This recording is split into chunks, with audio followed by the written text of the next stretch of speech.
구약성경 301페이지 신명기 26장 1절부터 15절까지의 말씀입니다.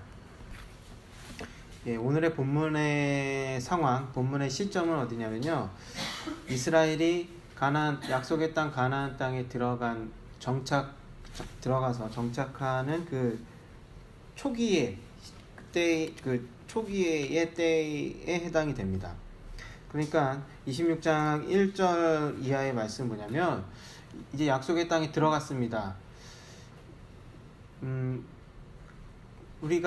제가 이 일산 신도시에 처음 입주했던 세대, 그러니까 아파트가 이렇게 지어지고 처음에 그때 들어왔거든요. 아파트 지어지고 나서. 그러니까 그때는 모든 다 새 집이었죠. 다 새 집이었고 모든 것이 다 새 거였는데, 저는 어려서 잘 몰랐지만 사실 내 집을 마련한다는 게 이렇게 하나의 꿈이잖아요, 그죠? 부모님 세대들, 지금도 마찬가지긴 하지만 자기 집을 마련한다는 것은 상당히 큰 과제고, 또 그것을 성취하기가 사실 어려워서 뭔가 내 집을 가졌을 때 뭔가 기분이 남다르지 않겠어요? 그래서 이제 이사를 갈 때도 안 믿는 사람들은 뭔가 미신적인 뭔가를 하겠죠. 마찬가지로 우리가 뭔가 새로운 것을 얻고 새로운 장소, 내 집이 됐던 뭔가를 할 때 뭔가 기분이 새롭단 말이죠. 그러면 최소한 집들이라도 하잖아요, 그죠? 그러니까 뭔가를 해요. 뭔가 행동을 하는데, 그런 이스라엘은 어떤 행동을 했는지를 오늘 본문에 나타나고 있는 거예요. 그러니까 이스라엘이 약속의 땅에 들어가서 무엇을 했는가, 깃발을 꽂았는가, 땅에다가 뽀뽀를 했는가, 아니면 집들이를 했는가, 뭘 했는지를 보여주는 거예요. 그런데 보니까 곧바로 뭔가를 하진 않았어요. 약속의 땅에 들어가서 정착을 했지만 곧바로 뭔가를 막 한 것이 아니라, 농사를 져서 그리고 나서 그 땅으로부터 소산물을 거둔 후에 그 다음에 뭔가를 해요. 그렇죠. 그리고 나서 무엇을 하냐면 1절 이하에서 이제 그것이 나오는 건데요. 그것을 첫 번째 첫 열매를 거둔 걸 가지고 하나님, 2절에 보니까 하나님 여호와께서 그 이름을 두시려고 택하신 곳, 그 성소죠. 그곳으로 가져가요. 그 제사장에게 그것을 제사장 손에 주면서 이것을 여호와의 단 앞에 바치는 것입니다. 그러니까 그들은 이제 새로운 땅, 그들의 거주할 그 땅에 들어가서 첫 열매를 가지고 하나님께 바쳐요. 근데 여기서 이 행위 자체가 중요하다기보단 그 의미가 중요하겠죠. 그래서 어떤 의미로 이런 행동을 하는지 보면요, 일단 1절에서 보니까 어떤 것을 알 수 있냐면, 여호와께서 내게 기업으로 주사 얻게 하시는 땅, 이게 그들이 믿는 거예요. 그 땅을 어떻게 얻은 것이냐면 하나님께서 주신 것이라는 믿음이 있어요. 이것이 상당히 중요한 것입니다. 그래서 3절에서 이렇게 고백하죠. 내가 오늘날 당신의 하나님 여호와께 고하나이다. 이제 그 예물을 바친 사람이 이렇게 고백을 하는 거예요. 내가 여호와께서 우리에게 주리라고 열조에게 맹세하신 땅에 이르렀나이다. 이게 고백인 거예요.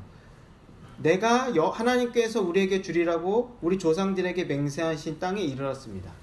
그럼 이 고백은 쉽게 표현하면 뭐냐면, 이 땅은, 내게 주어진 이 땅은 거저받은 것입니다. 하나님으로부터 선물로서 거저받은 것입니다 라는 고백이에요.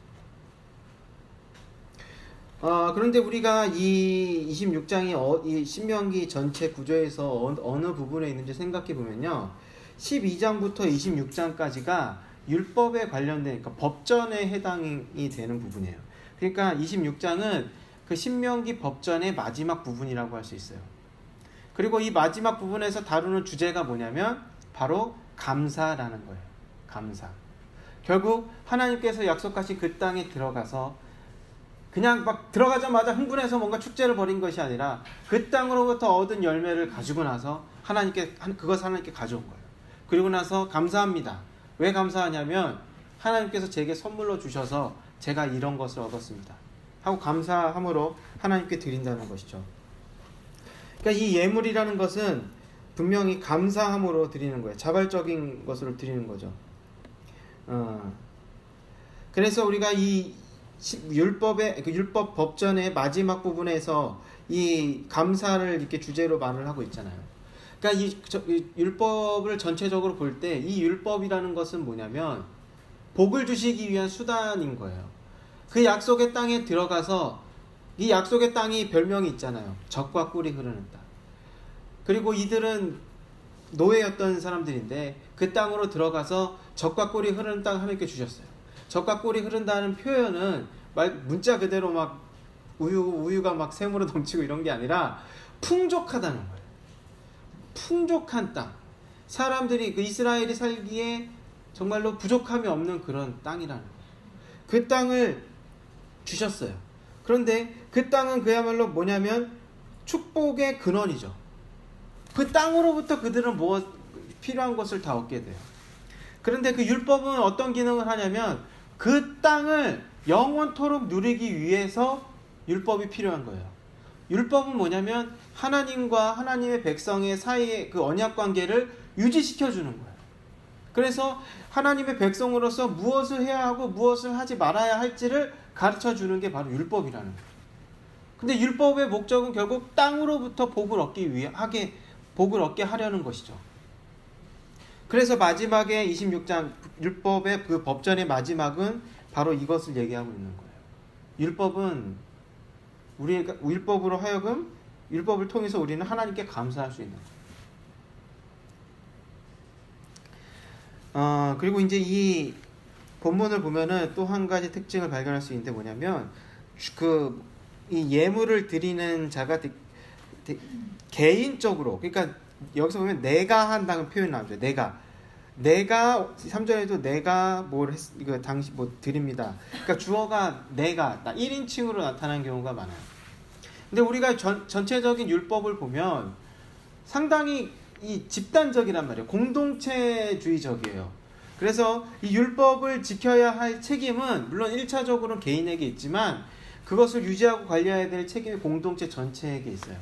그런데 26장에서는 그 복을 받았어요. 하나님께 복을 받았는데 그 복을 가지고 하나님께 예물을 드리면서 그 감사를 드리는 그 주체가 누구냐면 1인칭인 나 개인이란 말이에요. 그러니까 이것을 통해서 무엇을 알 수 있냐면 율법은 공동체 모두에게 책임이 있지만 율법을 잘 지킴으로써 얻는 그런 복은 개인적이라는 것이죠. 물론 그 복은 전체적으로 다 받는 것입니다. 약속의 땅에 자기만 있는 게 아니잖아요.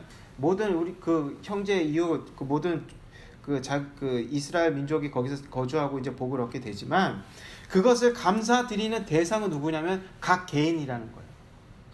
그래서 무엇을 할 수 있냐면 이 율법은 전체를 바라보지만 전체적인 관점에서도 보지만 또한 개인적인 관점에서도 본다는 거예요.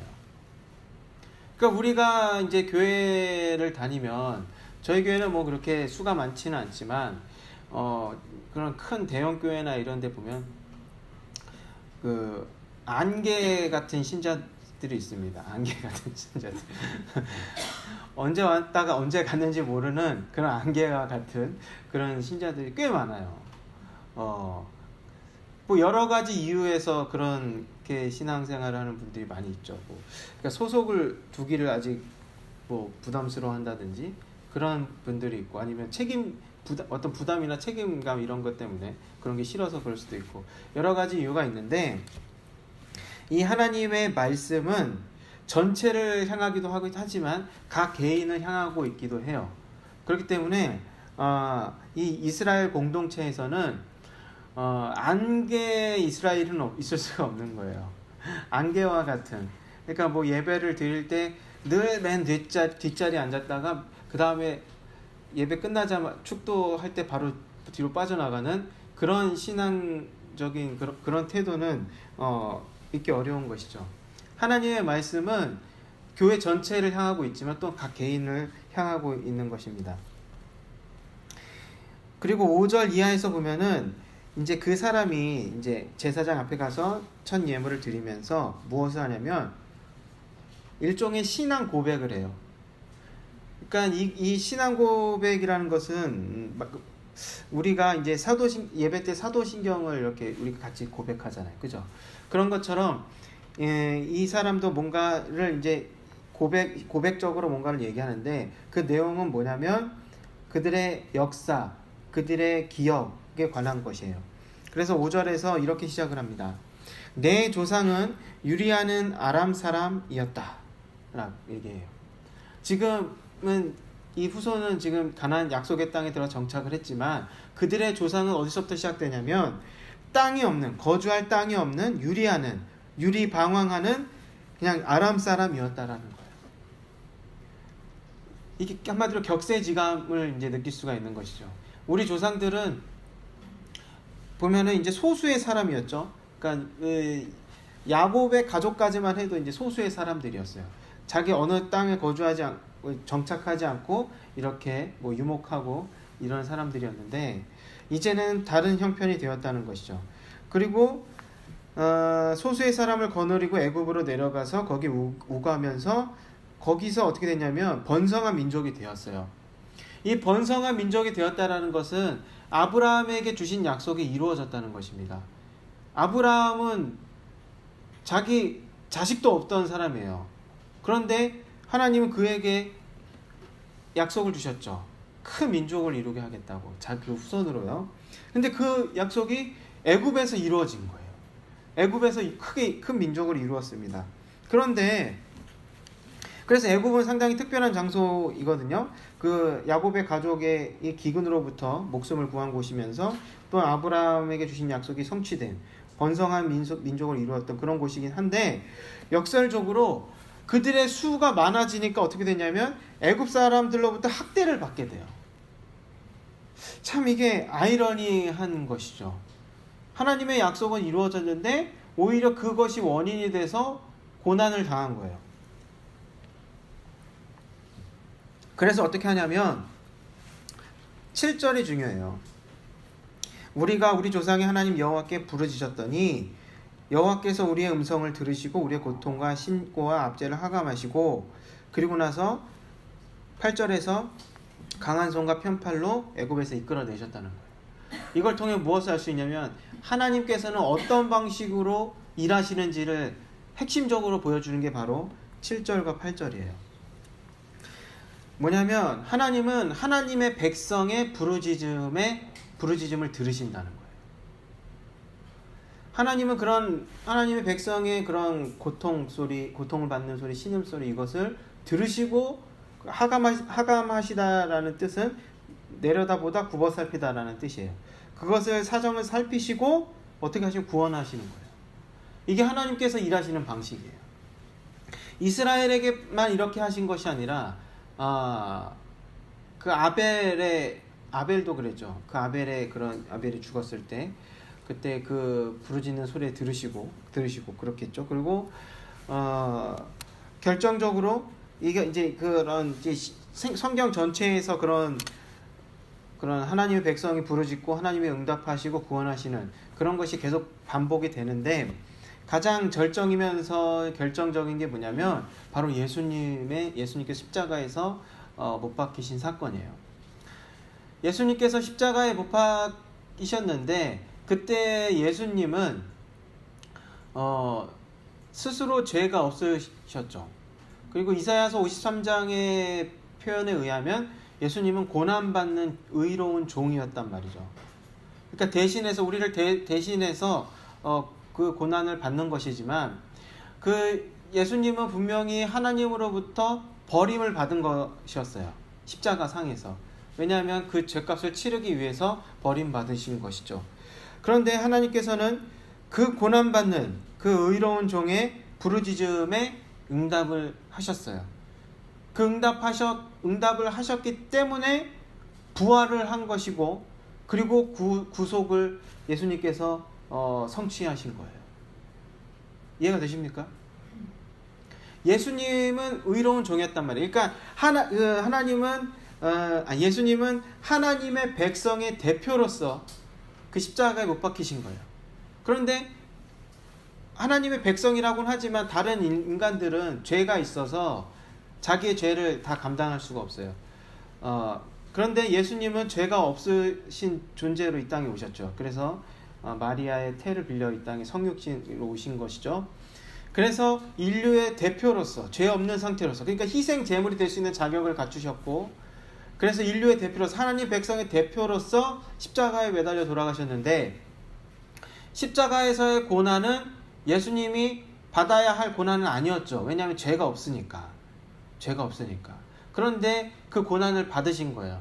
그 고난의 부르짖음에 하나님께서 응답하셨어요. 이 같은 패턴이란 말이에요. 그 이스라엘과. 그래서 예수님을 돌아보시고 예수님을 구원하신 거예요.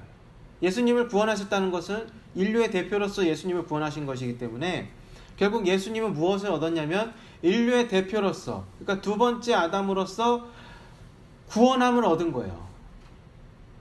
구원할 권리 이런 것을 획득한 것이죠. 이것이 하나님께서 일하는 방식이라는 거예요. 그러니까 하나님께서는 하나님의 백성의 부르짖음을 들으시고 응답하신다는 거예요. 이것이 성경 전체를 관통하는 하나님께서 일하시는 방식인 것입니다. 그래서 이 일을 하나님께서 행하셨기 때문에 이스라엘은 감사할 수 있는 거예요. 그리고 하나님은 이스라엘이 감사로 드리는 그 제사와 예배를 받으시기에 합당하신 분이라는 거예요. 이것이 정말 중요한 사실입니다. 정말 우리도 역시 잊지 말아야 할 중요한 사실이죠. 하나님은 전형적으로 이런 방식으로 우리를 향해서 일하시고, 그리고 우리는 어떻게 응답하는가? 그것이 또한 전형적인 방법으로 뭐냐면 10절에서 나오듯이 하나님께서 주신 것에 대해서 감사해서 예물을 드리는 것으로 우리는 응답을 하는 거예요. 그러니까 예물을 많이 드리든 적게 드리든 이것이 사실은 관건이 아니에요. 사실은 중요한 건 뭐냐면 하나님께서 내게 주신 은혜에 감사해서 응답하는 그 방식으로서 하나님께 예물을 드리는 거예요. 이것이 정말 중요한 것이죠. 그래서 10절에서 이렇게 고백하는 거 아닙니까? 내가 주께서 내게 주신 토지소산의 만물을 가져왔나이다. 여기서 분명히 무엇을 인정하냐면 하나님께서 내가 지금 갖고 있는 그 땅을 하나님께서 주셨다라는 것을 다시 한번 강조하고 있어요. 그래서 이것을 감사함으로 하나님께 다시 바치는 것이죠. 그런데 또한 여기서 공동체적인 의미가 또 나타나는데, 하나님께서 주신 복을 내가 하나님께 다시 감사로 이렇게 바칠 때 그것을 나와 하나님과의 나와 하나님만 즐기는 사건이 아니라는 거예요. 하나님의 뜻은 뭐냐면 하나님께서 주신 은혜를 모든 사람과, 이웃과 모든 사람과 함께 나누기를 원하시는 거예요. 그래서 11절에 너와 내 집에 주신 모든 복을 인하여 너는 레위인은 자기 분깃이 없죠. 땅이 없죠. 너희 중에 우거하는 객과 함께 즐거할지니라 그랬어요. 그리고 이제 그 12절부터 15절까지 11조에 대해서 얘기하는데 11조도 마찬가지예요. 12절에 보면 11조를 드리는 해에 내 모든 소산의 11조를 다 내기를 마친 후에 그것을 레위인과 객과 고아와 과부에게 주어서 내 성문 안에서 먹어 배부르게 하라라는 거예요. 이 11조도 하나님께서 정하신 율법으로 정하신 것인데 이 11조도 당연히 모든 예물이 그렇지만 하나님께 감사함으로 드리는 거예요. 그런데 이것은 개인적인 어떤 행동이 아니라 그 모든 공동체, 모든 구성원이 이 하나님의 은혜를 함께 나누라고 하나님께서 말씀하신 것이죠.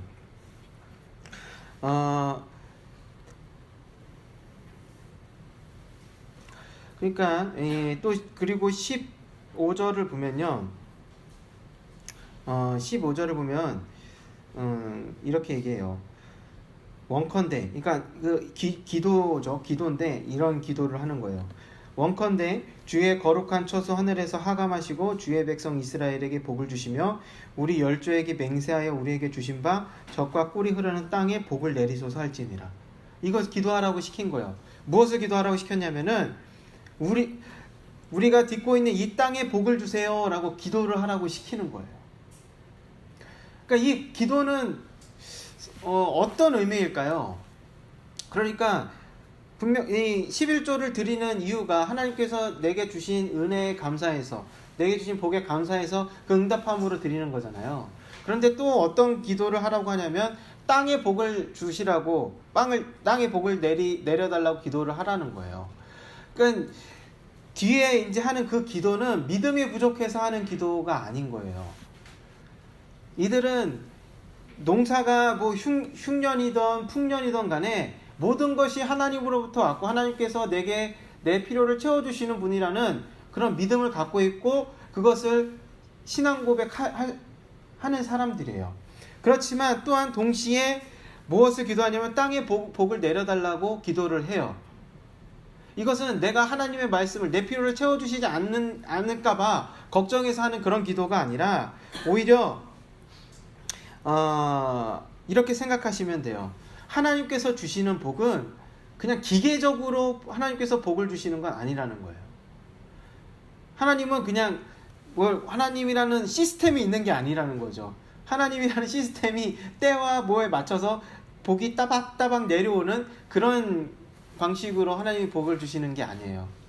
하나님은 우리에게 기도하라고 말씀하세요. 기도하라는 거예요. 복을 구하라는 거예요. 복을 구하라는 거, 몰라서 복을 구하라는 게 아니라 하나님께 요구하라는 거예요. 복을 구하라고 말씀을 하시죠. 그리고 그 복을 구하는 가운데 내게 주신 것에 대해서 감사를 드리는 것이죠. 감사를 드립니다. 또 그 감사를 함을 그냥 내 감정적으로 감사할 뿐만 아니라 또 어떻게 하냐면 행동으로 이 감사함을 나눠야 해요. 그리고 하나님은 복을 주시는데 어떻게 복을 주시냐면 하나님의 의지로서, 하나님의 선택으로서 복을 주세요. 그러니까 우리가 하나님으로부터 복을 받는데 이 복을 받는 과정은 상당히 입체적이에요. 단순히 하나님께 복을 구하고 하나님은 내게 복을 주시고 이렇게 단순한 차원이 아니라 하나님은 우리에게 복을 구하라고 기도하라고 말씀하시고, 그리고 우리는 적던 많든 간에 하나님께서 내게 주셨다는 것을 인정하고 또한 감사하며 또 내게 주신 것에 대해서 나 혼자만 누리는 것이 아니라 이웃과 함께 나누는 거예요. 그러니까 여러 가지 다방면으로 신앙생활을 이렇게 하는 것이죠. 근데 우리의 어떤 우리가 오늘날 우리 한국교회의 어떤 헌금의 문화를 보면 여기에서 배울 점이 상당히 많아요. 이 본문을 통해서. 여전히 많은 교회에서 이제 헌금 낸 사람의 이름을 주보에 적어요. 지금도 많은 교회에서 그렇게 합니다. 11조를 그 주보가 이제 저희 교회 주보보다 좀 더 이제 크고 아니면 글씨가 작고 해서 이렇게 여러 면이 있는데 거의 한 면을 지난주에 이제 헌금을 낸 사람들의 이름, 11조 누구누구, 감사헌금 누구누구, 건축헌금 누구누구, 이렇게 다 이렇게 적어요. 글쎄요, 그것을 쓰는 이유는 아마 내가 헌금을 냈는데 누락됐을까봐 확인하라는 것이 아닐까라고 저는 생각을 합니다. 그렇지 않다면 어떤 목적으로 그것을 썼는지 저는 알 수가 없어요. 그것을 써야만 하나님께 상달이 된다고 생각하는 거 아니지 않을까요? 거기 누락됐다면 혹시 하나님께 상달이 안 됐다고 생각할까봐 그런 건가요? 모르겠어요. 근데 저는 그런 생각이 들어요. 우리 문화가 체면을 되게 중요하게 여기잖아요. 그죠? 체면을 중요하게 생각합니다. 그래서 보여지는 것을 되게 의식하잖아요. 그래서 11조에 이름이 모르겠어. 그런 사람이 있을 수도 있다는 생각이 들어요. 누가 11조를 내는지 안 내는지 그것을 확인하는 사람도 있지 않을까? 또는 내가 누구는 마음에 안 든데 저 사람은 도대체 11조를 내나 감사헌금을 내나 한번 살펴보지 않을까? 있을 수도 있다는 생각이 들어요. 그만큼 서로에 대한 어떤 체면이나 이런 것을 살피죠.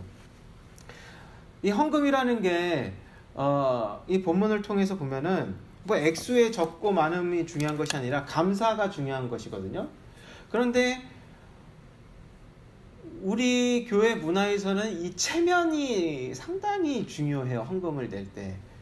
그래서 헌금에 왜 그런 말도 있잖아요. 헌금 많이 내는 사람 목소리도 크다고, 그런 생각이 있잖아요. 그러니까 헌금을 많이 내면 그만큼 목소리도 커지고 내 체면도 올라가고 뭐 이런 의식? 생각? 그리고 또는 내가 많은 헌금을 내면 그만큼 내 신앙도 성숙하다? 이런 것을 표현하는 것? 알게 모르게 그런 것들이 있습니다. 그런데 그렇지 않죠. 그렇지 않습니다. 헌금의 중요한 점은 감사함으로 드리는 것입니다. 근데 감사함은 무엇에 감사해야 합니까? 라고 물으신다면 우리가 다 함께 살펴봤듯이 하나님께서 이스라엘에게 하신 행동, 하나님께서 우리에게 하신 일, 그것에 대한 감사예요. 즉 이스라엘에게 대해서는 이 아브라함에게 주신 약속을 이루셔서 약속의 땅으로 인도하여 주신 것, 그 약속의 땅을 통해서 복을 주시는 것, 그것에 대한 감사예요. 자기 조상들은 방황하는 사람들이었지만 이제 후손들은 복을 누리는, 약속의 땅에서 복을 누리는 사람들이 되었잖아요. 그리고 우리에게 있어서의 감사함은 뭐예요? 예수 그리스도를 통해서 하나님의 백성이 되었다는 거예요. 그리고 이들은 구약의 이스라엘은 약속의 땅을 기업으로 받았지만 우리는 무엇을 기업으로 받았어요? 하나님의 나라를 기업으로 받은 거예요. 그것에 대한 감사인 것이죠. 그것이 우리가 첫 번째로 감사드려야 할 제목인 것입니다. 그리고 두 번째는 뭐냐면 우리가 이 땅에서 하나님의 나라를 경험하는 것에 감사해야 하는 거예요. 하나님의 나라는 먼 미래에 완성될 것이 아닙니다. 물론 완성되겠죠. 하지만 예수 그리스도를 통해서 이 땅에 이미 임재했어요. 하나님의 나라가 이 땅에 있는 것입니다. 아직 완성되지는 않았어요. 하지만 이미 이 땅에 온 것입니다. 그렇기 때문에 우리는 하나님의 나라를 경험할 수 있어요. 어떤 방식으로 경험할 수 있냐면 우리가 이제 하나님의 백성이 되었잖아요. 그리고 우리가 하나님께서 어떤 방식으로 일하시는지 알게 되었죠. 하나님은 우리의 부르짖음에 응답하세요. 우리 부르짖음에 응답하시고 그리고 구원하십니다. 물론 우리의 영적이고 존재적인 그런 구원도 이미 행하셨지만 우리의 어떤 물질적이고 육적인 구원도 행하시는 분이죠. 우린 그것에 감사할 수 있습니다. 우리는 그런 감사함으로 하나님께 예물을 드릴 수 있어요. 드려야 해요. 그러니까 예물은 단순히 어떤 신앙 행위가 아니에요. 우리의 응답하는 행위입니다. 하나님의 은혜에 응답하는 것이 바로 예물이라는 거예요. 그런데 우리가 또 11조나 헌금에 대해서 오해하는 것 중에 하나가 뭐냐면 헌금을 일종의 조건으로 생각할 수 있다는 거예요. 헌금을 일종의 조건으로 생각할 수 있다는 것이죠. 이 11조의 이 시초는 누구냐면 아브라함입니다. 그 아브라함 창세기 14장인가요? 14장에서 아브라함이 조카 롯이 잡혀갔어요. 그 롯을 구해 오고 나서 오는 길에 그 살렘왕 하나님의 제사장 멜기세덱에게 11조를 바쳐요. 그 장면이 나오는데 거기서 이제 세 가지 특징을 발견할 수 있어요. 첫 번째 뭐냐면 자발적으로 그 예물을 드린 것이라는 것. 두 번째로 감사함으로 드렸다는 것. 그러니까 아브라함은 승리를 한 후에 그 감사함으로 드린 거예요, 예물을. 그러니까 먼저 이기게 해달라고 하고 먼저 11조 예물을 드린 게 아니라 승리를 한 후에 감사함으로 예물을 드렸다는 거예요. 그리고 세 번째는 뭐냐면 온 세상의 모든 것이 하나님의 것이라는 것을 인정했다는 거예요. 이 세 가지 특징이 있는데 그리고 나서 또 11조를 드린 예가 있어요. 누구냐면 야곱이에요. 야곱은 어디에서 11조를 드렸냐면 에서를 속이고 이제 외삼촌 집으로 피신을 가는 길에서 노숙을 해요. 노숙으로 가다가 그 환상 중에 이제 하늘과 땅을 잇는 사닥다리를 보고 그리고 나서 하나님께서 그에게 나타나서 말씀을 하세요. 그게 창세기 28장에 있습니다. 창세기 한번 찾아볼게요. 본문을 한번 보면 좋을 것 같아요. 창세기 28장 한번 찾아보겠습니다.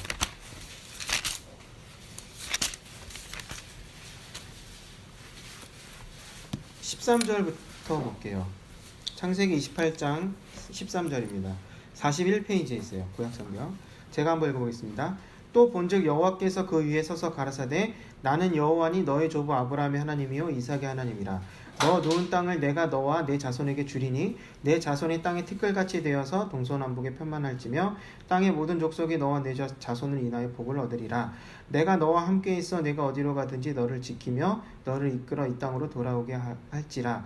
내가 내게 허락한 것을 다 이루기까지 너를 떠나지 아니하리라 하신지라. 이 13절부터 15절까지의 말씀은 야곱에게 하신 말씀, 하나님께서 야곱에게 하신 말씀인데 무엇을 확인시켜 주는 거냐면 할아버지와 아버지에게 주신 하나님의 약속을 너 야곱으로 하여금 잊게 하겠다. 약속의 주인공이 누구냐면 바로 야곱 너다라는 것을 확인시켜 주는 거예요. 그리고 나서 야곱이 어떤 행동을 하냐면 뭐 두렵도다 하면서 이제 하나님께 일종의 예배를 드리는 거예요. 그러면서 자기가 배웠던 돌을 세워서 기둥으로 삼아서 거기다 기름을 부어요. 일종의 의식적인 예배적인 행동이죠. 그리고 이름을 베델이라 하고, 그리고 중요한 게 뭐냐면 20절, 21절, 22절이에요. 그 다음에 야곱이 뭘 하냐면 서원 기도를 하죠. 가로되 하나님이 나와 함께 계시사 내가 가는 이 길에서 나를 지키시고 먹을 양식과 입을 옷을 주사 나로 평안히 아비 집으로 돌아오게 하시오면, 중요한 게 뭐냐면 여기서 조건이에요. 조건절.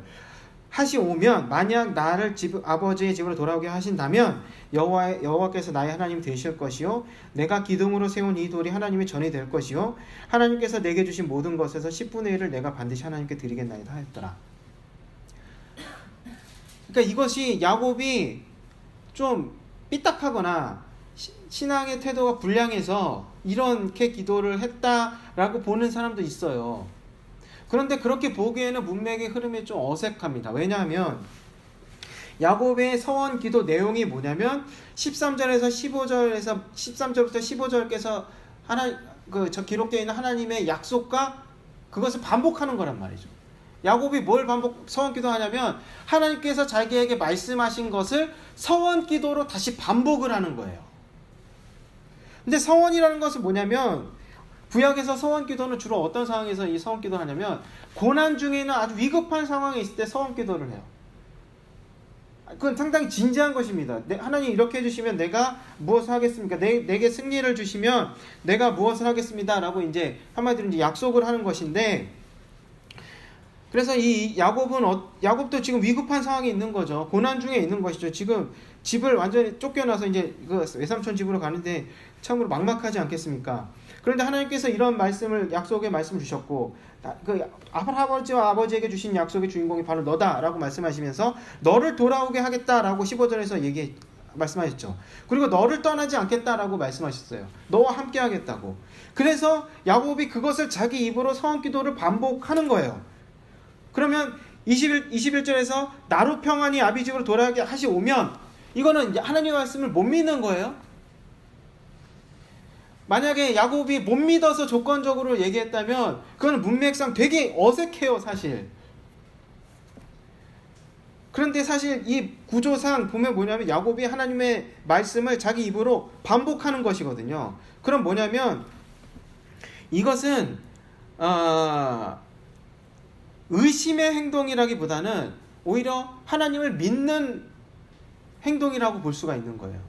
그리고 야곱은 또 무슨 행동을 하냐면 정말 하나님의 말씀을, 솔직히 이런 상황에서 어떻게 하나님의 말씀 못 믿습니까? 여러분 못 믿을 수 있어요. 환상을 보고 막 하나님이 직접 나타나셔가지고. 근데 야곱이 왜 이렇게까지 해서 도망치는데요? 형을, 그 무서운 형을 왜 이렇게 화나게 해가지고 막 죽을까봐 왜 그러는 거예요? 그놈의 약속 때문에 이런 거잖아요. 그런데 하나님이 짠 나타나가지고 약속의 주인공은 바로 너다라고 말씀하셨어요. 그런데 야곱이 지금 못 믿어서 이런 소리를 한다? 정말 자기가 정말 바라왔던 것이 바로 이건데 그렇게 보기에는 힘들어요. 이 서원 기도는 그래서 못 믿어서 조건을 내거는 게 아니에요. 오히려 뭐냐면 이거예요. 그리고 또 야곱은 어떤 행위를 하냐면 자기가 갖고 있는 게 뭡니까? 배고 있는 돌하고 기름병밖에 없었어요. 그 돌을 세우고 기름을 부어서 하나님께 일종의 바치는 거란 말이죠. 자기에 있는 모든 것을 바친 거예요. 그런데 이 성원기도는 뭐냐면 이거예요.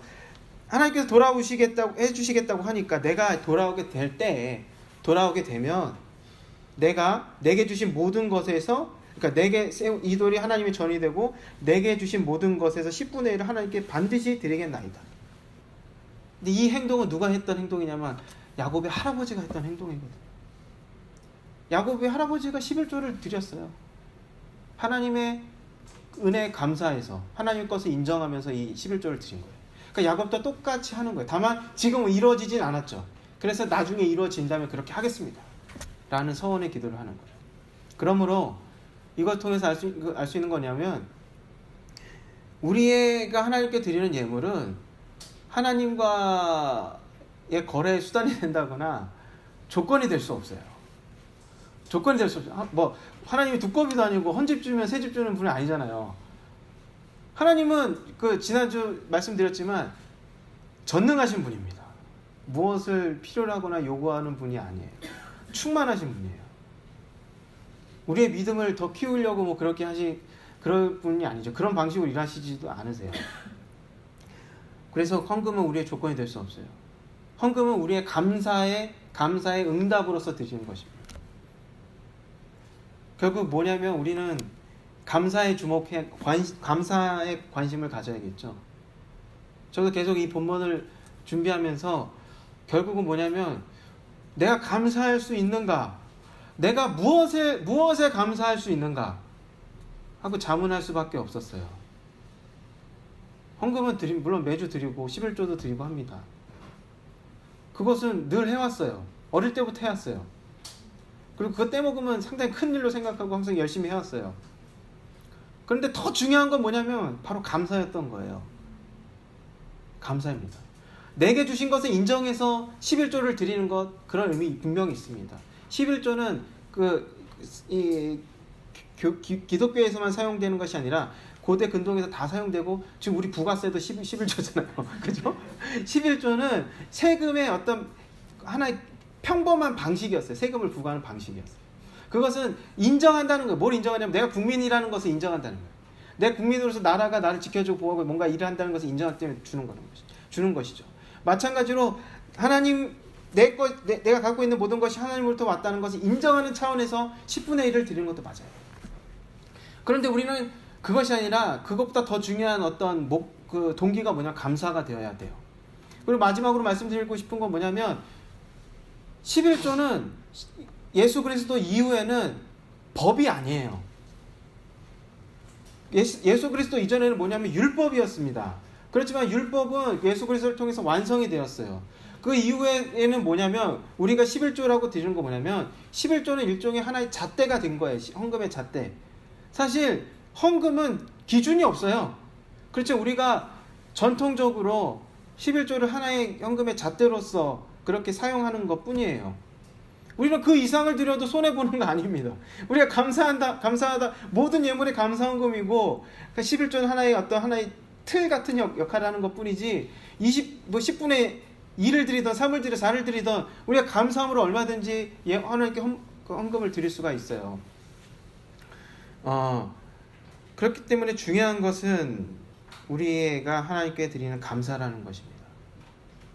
그리고 11조도 반드시 어떤 하나님께 뭐랄까요, 조건이라는 건 아니라는 거예요. 여러분, 그런 생각이 들었어요. 율법이 쉬워요? 은혜의 시대, 그러니까 율법의 시대가 쉬웠겠어요? 은혜의 시대가 쉬웠겠어요? 물론 율법의 시대가 더 위험했습니다. 왜냐하면 율법을 어기면 막 돌 맞아 죽고 매 맞고 이러니까 위험했어요. 근데 은혜의 시대가 더 어려워요. 왜냐하면 우리 양심으로 지키기 때문에 그런 거예요. 사실 더 성숙한 태도를 우리에게 요구를 해요. 그래서 율법을 뭐라 그래? 몽학선생이라 그래. 그러니까 과거에 애들을 가르치고 이끌었던, 애들을 돌봐줬던 후견인 아니고 가디언이라고 부르는 그런 존재였단 말이에요. 학원 데려다주고 데려오고 집에서 학습지 하는지 확인해주고, 이런 게 바로 몽학선생이에요. 율법은 그 역할을 했어요. 그런데 우리는 그것을 졸업한 세대들이에요. 그러니까 더 성숙한 태도를 하나님께서 우리에게 요구하시는 거예요. 그러니까 우리는 그 감사에 더 주목해야 될 필요가 있습니다. 자, 말씀을 기억하시면서 이 시간 주님의 이름 한번 부르고 기도하도록 하겠습니다.